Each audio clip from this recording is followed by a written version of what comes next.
अगर मान लो कि कोई फीमेल के पास क्या सिर्फ डॉटर्स है, उसके घर में सिर्फ लड़कियां हो रही है, तो इसका एनालाइज करके बताओ कि इसका क्या कंडीशन बन रहा है और ये who is responsible for that. सबसे जो तुम्हारे बॉडी के सोमेटिक डिवीजन के लिए रिस्पांसिबल होता है, स्किन सेल्स, आई का सेल, नोज का सेल्स, और म्यूटिक डिवीजन वो डिवीजन जहां पे रिप्रोडक्टिव गैमेट्स में रिस्पांसिबल होता होगा स्पर्म और ओवम के लिए, तो उसको हम क्या बोलते हैं, रिप्रोडक्टिव सेल डिवीजन या फिर म्यूटिक डिवीजन। हेलो एवरीवन, तो आज का जो हमारा टॉपिक होने वाला है that is question practice of heredity chapter, reproduction chapter, that is how do organism reproduce and our environment. Basically ये तीन चैप्टर आपका कल एग्जाम अचीवर टेस्ट में आएगा। अदरवाइज अगर आप सीबीएसई के भी स्टूडेंट हो तो ये सारे क्वेश्चन आपके लिए बहुत इंपॉर्टेंट होने वाले हैं, क्योंकि ये क्वेश्चन डायरेक्ट आपका रेप्लिकेट हो सकता है आपके 2024 के बोर्ड एग्जाम में, क्योंकि ये क्वेश्चन जो है वो पीवाईक्यू का रेप्लिका है। दैट मीन्स कि जो 5 साल में रिपीट हुए हैं कुछ उस तरह के क्वेश्चन है। तो हम लोग आज का सेशन स्टार्ट करते हैं बिना डिले किए हुए। तो हमारा जो सबसे पहला क्वेश्चन है that is saying that which of the following groups contain only biodegradable items. तो when we talk about BI means biodegradable items, that means कि जहाँ पे क्या हो जो डिकम्पोज हो सके, जो क्या हो सके, डिकम्पोज हो सके इजिली। ठीक है, अब जब हम बात करते हैं सर जो डिकम्पोज हो सके इजिली, उसमें से हमारे पास क्या क्या है। सबसे पहले क्या ग्रास डिकम्पोज हो सकता है, हो सकता है। तो क्या अब हमारे पास फ्लावर हो सकता है क्या, फ्लावर भी हो सकता है। लेदर हो सकता है क्या, लेदर हो सकता है क्या, हो सकता है। ठीक है, तो जो बायोडिग्रेडेबल आइटम्स है, अब उसका रियल का लेदर का बात कर रहे हैं। अब उसके बाद हमारे पास क्या है, ग्रास, वुड, प्लास्टिक। प्लास्टिक आ गया तो गलत हो गया sir. Fruit, peels, cake, lime juice, ये सारे नेचुरली हैं और इसको हम आराम से क्या कर सकते हैं, डिकम्पोज कर सकते हैं। फिर उसके बाद आ गया केक, लकड़ी और ग्रास, ये सारा हम कर सकते हैं। तो कौन सा नहीं कर सकते, इसको सिर्फ नहीं कर सकते। तो ऑप्शन क्या हो गया, ए, सी और डी। तो इसमें मल्टीपल ऑप्शन करेक्ट है। तो अब नेक्स्ट क्वेश्चन हमारे पास जो है, नेक्स्ट क्वेश्चन है जो आप ध्यान से देख सकते हो, which of the following constituent food chain. तो जब हम फूड चेन का बात करते हैं तो आप देखो ध्यान से हम क्या बोलना चाह रहे हैं, फूड चेन होता क्या। अगर हम फूड चेन का बात करते हैं तो एक इंटरलिंक है फूड का। ठीक है, फूड जो खाते हैं उसका एक इंटरलिंक मिलना चाहिए। देखो सबसे पहले अगर हम बात करते हैं ग्रास, वीट, तो ऐसा कुछ इंटरलिंक तो मिल नहीं रहा है, तो गलत हो गया। ग्रास, गोट, ह्यूमन, तो सबसे पहले ग्रास को कौन खाया, गॉट खाया। गॉट को कौन खाया, ह्यूमन खाया। तो ये एक इंटरलिंक है, इसलिए ये राइट ऑप्शन होगा। Got, cow, elephant, elephant cow को खाएगा क्या, नहीं खाएगा। तो ग्रास, फिश, गॉट नहीं मिल रहा है। ठीक है, next question, which of the following are environmental friendly practices. तो अगर हम बात करते हैं इसमें से कौन सा इन्वायरमेंटल प्रैक्टिसेस जो है फ्रेंडली है, तो हम देखते हैं सबसे पहले हमारे पास है carrying cloth bag to put purchases in while shopping, चलेगा क्योंकि ये भी क्या है, अच्छा मेथड है, परमानेंट है, बोल सकते हो कि ज़्यादा दिन तक चलेगा। कि आप क्या करो, क्लॉथ बैग को यूज करो, प्लास्टिक बैग ना यूज करके। Switching off unnecessary lights and fan, अपने घर के सारे अननेसेसरी लाइट और फैन को तुम बंद कर दो, ये भी एक गुड हैबिट के अंदर है। Walking to school instead of getting your mother to drop your on her scooter, walking to her school instead of getting your mother drop your on her scooter, scooter का सहारा ना लेकर के अगर कम दूर है तो चल के चले जाओ स्कूल। तो ये सारा जो आपका है, ये सारा आपका बोल सकते हो कि ऑल ऑफ द एबव होगा, तो सही आपका हो गया। ठीक है, अब हमारे पास जो क्वेश्चन है, नेक्स्ट क्वेश्चन है कि अगर क्या होगा, व्हाट विल हैपन, अगर हम क्या करेंगे, सारे ऑर्गेनिजम्स को मार देंगे जो 1 ट्रॉपिक लेवल पे है। ठीक है, तो अगर हम बात करते हैं कि what happen if we kill, ठीक है, all organisms in 1 trophic level. ठीक है, तो अगर हम क्या करेंगे कि सारे ऑर्गेनिजम्स को मार दे रहे हैं एक ट्रॉपिक लेवल पे, तो होता क्या है ना इससे, कि जो ट्रांसफर होगा हमारा किस चीज का, फूड एनर्जी का, जो फूड एनर्जी का ट्रांसफर होगा जो नेक्स्ट लेवल पे, वो क्या हो जाएगा, रुक जाएगा, सीधा सा बात है, वो क्या हो जाएगा, स्टॉप हो जाएगा। तो अगर हम एक ट्रॉपिक लेवल पे सारे ऑर्गेनिजम्स को फिनिश कर दें तो क्या होगा, हमारा नेक्स्ट ट्रॉपिक लेवल पे कोई एनर्जी नहीं जाएगा, वो रुक जाएगा। उसके बाद there will be over population of individuals belonging to the previous trophic level. और एक प्रॉब्लम क्या होगा ना, पहला प्रॉब्लम, अब देखो इसको पॉइंट वाइज करके लिखना। पहला प्रॉब्लम, जिस ट्रॉपिक लेवल पे मारेंगे उस ट्रॉपिक लेवल पे सीधा क्या होगा, क्लियर हो जाएगा, कोई पॉपुलेशन ही नहीं बचेगा। दूसरा, उसके पीछे वाले पॉपुलेशन क्या होंगे, सारे के सारे क्या हो जाएंगे, बच जाएंगे। क्यों बच जाएंगे, क्योंकि अगर देखो ध्यान से समझना हम क्या बोलना चाह रहे हैं, अगर हम बात कर रहे हैं तो ध्यान से समझ हम क्या बोलना चाह रहे हैं। जैसे कि हमारे पास ट्रॉपिक लेवल है, ठीक है, इसको हम साफ कर दिए, इसको हम क्या कर दिए, क्लीन कर दिए। ठीक है, इसको हम क्या कर दिए, क्लीन कर दिए। तो सीधा से समझना है कि इसके ऊपर वाले जो ट्रॉपिक लेवल है, इसके जो ऊपर वाले ट्रॉपिक लेवल है वो क्या होंगे, एज इट इज रहेंगे या इस ट्रॉपिक लेवल के रहेंगे। हम जानते हैं कि ये इसको खाता है, ये इसको खाता है, तो अगर हम इसी को मार दिए तो क्या हो जाएगा हमारे पास, ये जो ट्रॉपिक लेवल है इसमें ओवर पॉपुलेशन हो जाएगा। तो एक ट्रॉपिक लेवल पे ओवर पॉपुलेशन हो जाएगा क्योंकि उसको खाने वाला तो कोई है ही नहीं, क्योंकि उस ट्रॉपिक लेवल के नीचे वाला को ही हम मार दिए। ठीक है, जैसे हम बात करते हैं गॉट, ठीक है, तो हम क्या किए, सारे गॉड को, मान लो कि ऐसा जिंदगी हो जाए कि हम लोगों से मीट खाना रहे, तो हम मान लो कि अगर हम यहाँ पे क्या है, ग्रास है, ठीक है, तो हम और यहाँ पे ह्यूमन है, तो मान लो कि हम सारे गॉड को क्या किए, गॉड एक्सटिंक्ट हो गया। जब गॉड एक्सटिंक्ट हो जाएगा तो क्या हो जाएगा, ग्रास का संख्या बढ़ जाएगा और ह्यूमन क्या होगा, मर जाएगा, क्योंकि यार मान लो सिर्फ गॉड खा के ही रहना है तो ह्यूमन मर जाएगा, ग्रास का संख्या बहुत इंक्रीज हो जाएगा। तो एक पॉपुलेशन इंक्रीज हो जाएंगी और एक पॉपुलेशन एक्सटिंक्ट हो जाएंगे, अगर कोई एक पॉपुलेशन को हम पूरी तरीके से किल करते हैं तो। उसके बाद नेक्स्ट पॉइंट क्या है, the organisms of higher trophic level will also die. अब देखो, hence it will result in the imbalance in the ecosystem. अब ये मत सोचना कि जो जिसका मान लो कि यहाँ पे हमारा ग्रास ज़्यादा है, ठीक है, ग्रास ज़्यादा है और यहाँ पे ह्यूमन हमारा क्या है, कम हो गया, तो कहीं ना कहीं देख पा रहे हो कि हमारा पूरा इकोसिस्टम तो इम्बैलेंस हो गया। तो 2 पॉइंट में लिखना, एक ओवर पॉपुलेशन जाएगा, सेकेंड पॉइंट तुम लिखना कि अगर हम एक ट्रॉपिक लेवल को मारते हैं तो कहीं ना कहीं हमारा क्या है, एक पॉपुलेशन खत्म हो जाएगा, एक पॉपुलेशन ओवर पॉपुलेशन हो जाएगा, इससे इम्बैलेंस हो जाएगा हमारा nature. Next question, what damage are the ozone layer. ठीक है, ozone layer cause for the concern का बात करते हैं, तो what steps being taken to limit this damage. सीधा एकदम शुद्ध हिंदी में समझो, ओजोन लेयर खत्म हो रहा है, डिप्लीट हो रहा है, उसको कैसे बचाओगे, तो आप लिखना है यही चीज को। तो एक हिंट ले लो कि ओजोन लेयर क्या है, एक सबसे इंपॉर्टेंट होता है हमारे लिए। क्यों होता है, क्योंकि यहाँ हमारा हम बोल सकते हैं कि एग्जिस्टेंस ऑफ लाइफ अर्थ के पे है, इसके कारण। क्यों, क्योंकि जितने भी यूवी रेज होते हैं वो सारा वो क्या करते हैं, फिल्टर करते हैं ओजोन लेयर। ठीक है, तो because it absorb most of the harmful ultraviolet radiation, जिसको यूवी रे बोलते हैं, जो हमारे सन से आते हैं, जो हमारे कहाँ से आते हैं, सन से आते हैं, और वो प्रिवेंट करता है, क्या करता है, प्रिवेंट करता है them from reaching to the earth. Ultraviolet पहला पॉइंट हो गया, ultraviolet radiation have extremely harmful effect. अब उसके बाद लिखो क्या है पेपर में कि सर अल्ट्रावायलेट रेज का एक्सट्रीमली हार्मफुल इफेक्ट होता है, क्या होता है ह्यूमन बींग्स के ऊपर। Ultraviolet rays can cause skin cancer, वो क्या कॉज कर सकता है, स्किन कैंसर। और वो क्या है, they can also damage eyes, आंख को भी डैमेज कर सकता है, बाय आई डिजीज। ठीक है, आई डिजीज कर सकता है, जिसको हम कैटरेक्ट बोलते हैं। कैटरेक्ट मतलब क्या होता है, पूरा बोल सकते हो कि दिखता ही नहीं कुछ उस केस में। ठीक है, पूरा। अब उसके बाद ultraviolet rays damage immunity system, ऐसा नहीं कि सिर्फ आई को डैमेज करेगा, स्किन को डैमेज करेगा, नहीं, इम्यूनिटी सिस्टम को भी लोअर करेगा बाय बॉडी रेजिस्टेंस। और जब इम्यूनिटी सिस्टम लोअर होगा तो बहुत सारे डिजीज तुमको होगा। ओजोन लेयर जो होता है हमारा अपर एटमॉस्फेयर में है, protect the disease by the absorbing UV ray coming from the sun. कौन सा लेयर में है ये तुम कमेंट करके बताओ, कौन सा लेयर में ओजोन लेयर है। ठीक है, अब उसके बाद हमारे पास नेक्स्ट क्वेश्चन है जो सीबीएसई 2015 दिल्ली के एग्जाम में 2017 में आया था। क्वेश्चन सेइंग दैट कि क्रोमोसोम्स क्या होता है, और क्रोमोसोम्स के साथ साथ तुमको ये बताना है कि सर क्रोमोसोम्स क्या होता है, और एक्सप्लेन करना है सेक्सुअली रिप्रोड्यूसिंग ऑर्गेन्स के बारे में। ठीक है, और उसके बाद क्या बताना है, नंबर ऑफ क्रोमोसोम्स प्रोजेनी में कैसे मेंटेन होता है। सबसे पहला क्वेश्चन, क्रोमोसोम्स क्या होता है, नंबर ऑफ प्रोजेनी में क्रोमोसोम्स का नंबर कैसे मेंटेन होता है, ध्यान से समझो, बहुत बार क्लास में ये बताया है। क्रोमोसोम जो होता है वो हमारा थ्रेड लाइक स्ट्रक्चर होता है, सबसे पहला पॉइंट। इसमें क्या होता है, ये किससे बने होते हैं, प्रोटीन से बने होते हैं। किससे बने होते हैं, प्रोटीन से बने होते हैं। किससे बने होते हैं, मेड ऑफ ए प्रोटीन। उसके बाद और and DNA found in the nucleus, और ये इसका हमको पता है कि डीएनए कहाँ होता है, न्यूक्लियस में होता है, और न्यूक्लियस में सबसे कंडेंस फॉर्म क्या होता है, क्रोमोसोम्स होता है। और ये कब दिखता है, सेल डिवीजन के समय में। एक स्ट्रक्चर देखते हैं तो कुछ हमने को पता है कि क्रोमेटिन फिर क्रोमोसोम्स, उसके बाद फिर यहाँ बीच में डीएनए, फिर क्रोमेटिन, फिर क्रोमोसोम्स। ये हमारे पास क्रोमोसोम से कब दिखता है, सेल डिवीजन के वक्त। अब उसका next point, sexually reproducing organisms the gamete undergo meiosis. Gamete कहाँ जाएगा, मियोसिस करेगा। और आपको पता होना चाहिए कि माइटोसिस मियोसिस क्या होता है। माइटोसिस सारे सेल्स जो तुम्हारे बॉडी के सोमेटिक डिवीजन के लिए रिस्पॉन्सिबल होता है, स्किन सेल्स, आई का सेल, नोज का सेल्स। और म्यूटिक डिवीजन वो डिवीजन जहाँ पे रिप्रोडक्टिव गैमेट्स में रिस्पॉन्सिबल होता होगा, स्पर्म और ओवम के लिए, तो उसको हम क्या बोलते हैं, रिप्रोडक्टिव सेल डिवीजन या फिर म्यूटिक डिवीजन। ये रिडक्शनल डिवीजन होता है क्योंकि यहाँ पे हैप्लॉइड प्रोडक्ट बनता है। माइटोसिस में हमारा डिप्लॉइड प्रोडक्ट बनता है, तो इसको हम बोलते हैं इक्वेशनल डिवीजन। तो इसीलिए नेचर ने मियोसिस को बनाया ताकि हैप्लॉइड हो जाए, डेट मीन्स क्रोमोसोम्स का नंबर हाफ हो जाए, ताकि मदर से भी 23 आए, फादर से भी 23 आए, तो 23 पेयर आराम से जाइगोट में मेंटेन हो जाएगा।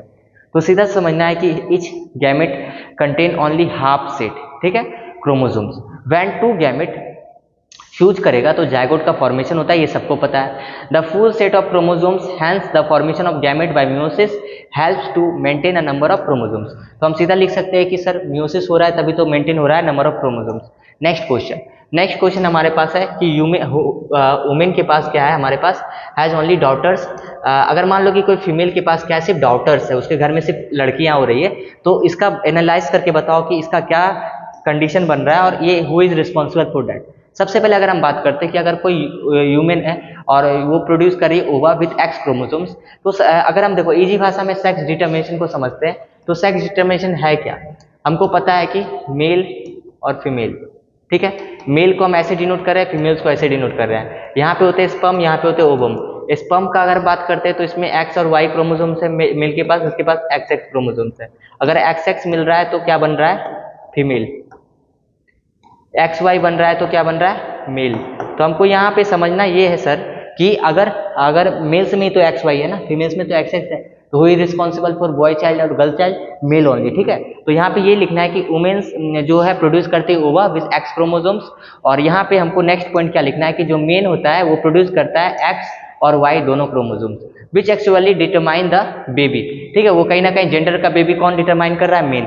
इन cases every time the male X chromosomes only fuses with X chromosomes, तो उस केस में क्या होगा, सिर्फ हमारा गर्ल चाइल्ड होगा, ठीक है। तो ये कंडीशन है कि अगर मान लो कि जो सीमेन है उसमें अगर बार बार एक्स एक्स क्रोमोसोम्स आ रहा है तो बेबी प्रोड्यूस होगा, मतलब गर्ल चाइल्ड प्रोड्यूस होगा, तो who is responsible for that, male only, ठीक है। अब आगे देखते हैं। अब उसका नेक्स्ट क्वेश्चन हमारे पास है डिफाइन जेनेटिक्स। जेनेटिक्स होता क्या है, what is the decrease in the number of surviving tiger cause in a common differences. तो सबसे पहला क्वेश्चन है जेनेटिक्स क्या होता है। फिर उसके बाद नेक्स्ट क्वेश्चन है कि बताओ कि जो नंबर ऑफ सर्वाइविंग टाइगर है वो कहीं ना कहीं डिक्रीज हो रहा है, तो ये क्या कारण है। अगर हम जेनेटिक्स पॉइंट ऑफ व्यू से देखते हैं तो देखो कितना बार आया, 2020 में आया, 2020 में आया, ठीक है। तो सबसे पहला जेनेटिक्स होता क्या है, वो ब्रांच बायोलॉजी का जहाँ पे हम लोग क्या पढ़ते हैं, हेरिडिटी के बारे में पढ़ते हैं और वेरिएशंस के बारे में पढ़ते हैं। सर हेरिडिटी क्या होता है, ट्रांसमिशन होता है किस चीज का, कैरेक्टर का, किससे किससे, पेरेंट्स से ऑफस्प्रिंग तक। फिर उसका वेरिएशंस क्या होता है, तुमको जो तुम्हारे पेरेंट्स से अलग बनाता है उसको वेरिएशंस बोलते हैं। अब उसका नेक्स्ट बोला है कि decrease in the number of surviving tiger is cause concern because fewer number of tigers impose extensive in breeding, ठीक है, और themselves that limit appearance of variations and put the species disadvantage if there is a changes in the environment since the tiger failed to cope to the environmental they may become extinct। देखो दो condition यहाँ पे तुम लिखना है। सबसे पहला एक तो इन्वायरमेंट का अगर हम बात करते तो बहुत सारे प्लांट्स भी कट रहे हैं, फॉरेस्ट भी खत्म हो रहा है, तो कहीं ना कहीं बड़े बड़े जानवर जो हैं अपने एनिमल्स को छुपाने के लिए जगह भी खत्म हो रहा है। ये कारण तुम हमारे इन्वायरमेंट से निकाल के लिख सकते हो। दूसरा कारण बहुत ज़्यादा प्रॉब्लम ये है कि कहीं ना कहीं देख पा रहे होगे कि हमारे पास जो सिचुएशन है, जो इन्वायरमेंट क्लाइमेटिक है, वो भी फेवरेबल नहीं हो पा रहा है ताकि वो ब्रीड कर सके, कॉप कर सके फीमेल्स के साथ या फिर मेल फीमेल्स के साथ। तो इसके कारण से भी क्या हो रहा है कि पॉपुलेशन जो है टाइगर्स का कमते जा रहा है। तो ये दो पॉइंट लिखना, एक बार तुम पढ़ सकते हो इसको, ठीक है। अब उसका नेक्स्ट क्वेश्चन है how does embryo get nourishment, ठीक है। अब उसका नेक्स्ट क्वेश्चन क्या है कि आखिर एम्ब्रियो को नरिशमेंट कैसे मिलता है, ठीक है, मदर के बॉडी में। तो सबसे पहले अगर हम पॉइंट देखते हैं तो हमारे पास क्या पॉइंट है, ध्यान से देखो कि सर एम्ब्रियो जो होता है उसको नरिशमेंट कैसे मिलता है, उसको क्या होता है, नरिशमेंट कैसे मिलता है मदर बॉडी में। तो एम्ब्रियो को नरिशमेंट कैसे मिलता है फ्रॉम मदर बॉडी, तो मदर्स ब्लड, मदर्स का ब्लड से मिलता है थ्रू प्लेसेंटा। तुमको पता होना चाहिए कि प्लेसेंटा एक होता है पाइप लाइक स्ट्रक्चर जो मदर के बॉडी से कनेक्टेड होता है बेबी में, ताकि वो क्या कर सके, मदर के ब्लड से सारे न्यूट्रिशन को ले सके। ये होता कैसा है, ये डिस्क शेप्ड का होता है। कैसा होता है, प्लेसेंटा एक डिस्क शेप्ड टिश्यू होता है which is embedded in the uterine wall, जो कहाँ पे इम्बेडेड होता है, यूट्राइन वॉल में। उसके बाद इम्बेडेड मतलब कि यूट्राइन वॉल में अटैच होता है। उसके बाद it contains on the embryo side of the tissues on mother side the blood space, कहाँ पे, embryo sides on the mother side on the blood space. उसके बाद क्या लिखना है, विच सराउंडेड द विलाई, और इसके आसपास क्या होता है, विलाई। अब जहाँ पे वे विलाई है तो वो सरफेस एरिया इंक्रीज करेगा, एब्जॉर्प्शन करेगा और सारे न्यूट्रिशन को ब्लड में भेजता है, ये आपको पता होना चाहिए। This provide a large surface area for glucose and oxygen to exchange from mother's embryo, in this embryo get nutrition. और ये भिलाई क्या करता है, सारे न्यूट्रिशन को मदर्स के बॉडी से बेबी के पास भेजता है और वहाँ भिलाई क्या है, सरफेस एरिया को इंक्रीज करता है। ये सारा कुछ आपको समझना था प्लेसेंटा के बारे में, ठीक है। नेक्स्ट क्वेश्चन हमारे पास है दैट इज रिगार्डिंग कि चलो एक चीज बताओ कि क्या क्या कॉन्ट्रासेप्शन है, ठीक है, क्या क्या कॉन्ट्रासेप्शन है हमारे कंट्री में जो आपको समझना चाहिए, मतलब कि सेक्स एजुकेशन का सीधा सा हम बात करें तो क्या क्या कॉन्ट्रासेप्शन है जो हमारे पॉपुलेशन को क्या कर सकता है कि एक सही दायरे में लेके जा सकता है, ठीक है। तो देखो, suggest 3 contraceptive method to control the size of human population, जो हमारे लिए जरूरी है, ठीक है। तो सबसे पहले आपको पता होना चाहिए कि कॉन्ट्रासेप्शन क्या होता है। एक प्रिवेंटिव मेथड होता है, एक डिवाइस होता है जिसके माध्यम से अनवांटेड प्रेगनेंसी से बचाया जा सकता है। दैट मीन्स कि अगर कोई नहीं चाहता है कि प्रेगनेंसी कंसीव हो तो हम क्या है, कॉन्ट्रासेप्शन मेथड का यूज करके प्रेगनेंसी को अवॉइड किया जा सकता है। अब उसके बाद क्या क्या मेथड है, barrier method, chemical method, surgical method. एक एक मेथड को ध्यान से देखते हैं। बैरियर मेथड, सबसे पहले बैरियर मेथड का बात करते हैं तो ये एक ऐसा मेथड होता है जहाँ पे फिजिकल डिवाइस जैसे कि कॉन्डम, डायफ्राम, ठीक है, और सर्विकल कैप को यूज करते हैं। मतलब कि यहाँ पे एक फिजिकल डिवाइस को यूज किया जाता है जो नॉर्मली कोई भी बिना डॉक्टर के एडवाइस से कर सकते हैं। तो इसमें क्या क्या, कॉन्डम है, डायफ्राम है, सर्विकल कैप होता है। ये डिवाइस प्रिवेंट करता है entry of sperm into the female genital tract. इसका मेन एम क्या होता है कि जेनिटल ट्रैक्ट के पास स्पर्म का कॉन्टैक्ट ना हो, ठीक है। ये एक फिजिकल बैरियर के अंदर आता है। नेक्स्ट पॉइंट हमारे पास है कि केमिकल मेथड के अंदर क्या है, this category of contraceptive act as, ठीक है, मे भी आपको नहीं दिख रहा होगा, अब दिखेगा थोड़ा देर में, ठीक है। तो हम देख रहे हैं कि केमिकल मेथड का अगर हम बात करते हैं तो इसमें क्या होता है, ये एक ऐसा कैटेगरी होता है कॉन्ट्रासेप्टिव का जो एक्ट करता है चेंजिंग द हार्मोनल बैलेंस। तो हार्मोनल बैलेंस का मतलब पिल्स का बात किया जा रहा है, ताकि क्या हो, बॉडी क्या हो, एग्स को रिलीज ही ना करे, ठीक है। तो केमिकल मेथड में क्या होगा, बॉडी से एग्स रिलीज ही नहीं होगा। कैसे नहीं होगा, ध्यान से समझना। तो अगर नहीं होगा तो फर्टिलाइजेशन भी नहीं होगा। Females 2 types of pills use करती है ताकि प्रेगनेंसी क्या हो, से बचे रहे। एक तो हो गया ओरल पिल्स जो माउथ से इंटेक किया जाता है, एक वेजाइनल पिल्स जो वेजाइना के थ्रू किया जाता है। अब देखो ध्यान से, अब हमारे पास नेक्स्ट पॉइंट क्या है, the oral pills contain what. Oral pills के बारे में अगर थोड़ा सा डिटेल में जानना चाहोगे तो ओरल पिल्स में क्या होता है, ठीक है। ओरल पिल्स में क्या होता है, अगर हम बात करते हैं ओरल पिल्स में तो उसमें होते हैं हार्मोन जो करते क्या है ना कि ओवेरी से ओवा के रिलीज को प्रिवेंट करते हैं, stop the ovary from the releasing ovum into the fallopian tube. तो इसका मेन काम होता है कि फेलोपियन ट्यूब क्या होता है, साइट ऑफ फर्टिलाइजेशन होता है, वो ओवम को रिलीज होने ही नहीं देता है। कहाँ पे नहीं होने देता है, हमारा ओरल पिल्स क्या काम करता है, हार्मोन्स को स्टॉप करता है ओवेरीज को to release ovum into fallopian tube. Fallopian tube में ओवम को रिलीज होने ही नहीं देता है, जिसके कारण से क्या होता है, ये ओरल कॉन्ट्रासेप्टिव इस तरह से काम करता है। अदर कॉन्ट्रासेप्टिव डिवाइस जैसे कि कॉपर टी है जो प्रिवेंट करता है प्रेगनेंसी। सर कॉपर टी कैसे प्रिवेंट करता है, क्लास 12th में ये लिखा हुआ है कि कॉपर टी कॉपर रिलीज करता है। कॉपर आयंस का काम होता है कि स्पर्म को सप्रेस करता है, स्पर्म के मोटिलिटी को सप्रेस करता है और फैगोसाइटोसिस भी करता है स्पर्म को। तो इस तरीका से प्रिवेंट होता है। नेक्स्ट क्वेश्चन हमारे पास है कि सर इसी का है कि सर्जिकल मेथड में क्या किया जाता है। सर्जिकल मेथड एक ऐसा मेथड होता है जिसके अंदर 2 चीज आते हैं। सर 2 चीज क्या क्या आते हैं, 2 चीज क्या क्या आते हैं, ध्यान से सुनना। 2 चीज हमारे पास आते हैं, वैसेक्टोटोमी और ट्यूबिक्टोटोमी। तो सर्जिकल मेथड का हम बात करते हैं तो इसमें मेल्स के अंदर क्या आते हैं, स्मॉल पोर्शन को कट किया जाता है। किस चीज का कट किया जाता है सर, स्पर्म डक्ट, जिसको क्या बोलते हैं, वास डिफरेंस। वास मीन्स वैसेक्टोटोमी, वास डिफरेंस मीन्स वैसेक्टोटोमी, ऐसे याद रखना है। वास डिफरेंस को कट किया जाता है ताकि क्या हो सके, सर्जिकल मेथड से हम ब्लॉक कर देते हैं उस एरिया को जहां से स्पर्म का पास होता है। तो जो सीमेन निकलेगा उसमें नरिशमेंट तो होगा पर कहीं ना कहीं वो स्पर्म वो कैरी नहीं करेगा तो फर्टिलाइजेशन ही नहीं होगा। This prevent the sperm to coming out. इसके कारण से क्या होगा, स्पर्म बाहर नहीं आएगा। दैट मीन्स कि फ्लूइड तो आएगा पर ये आप स्पर्म उसमें नहीं होगा, ठीक है। अब यहाँ पे देखो, वेयर एज द फीमेल्स का small portion of the fallopian tubes को कट किया जाता है जिसको हम ओविडक्ट बोलते हैं। ये सर्जिकल ऑपरेशन होता है। इसका सबसे डिसएडवांटेज क्या है, ये एक इरिवर्सिबल मेथड होता है, इसको हम रिवर्स नहीं कर सकते। ये परमानेंट मेथड होता है, डॉक्टर के द्वारा किया जाता है। जिससे यहाँ पे देखो फीमेल्स में क्या होगा कि एग्स क्या होगा, रीच ही नहीं करेगा यूट्रस में, तो फर्टिलाइजेशन तो टेक प्लेस नहीं होगा। अब लास्ट क्वेश्चन है आज का जो आपको लोग को डिस्कस हम करना चाह रहे हैं कि व्हाई डज मेंस्ट्रुएशन अकर, ठीक है।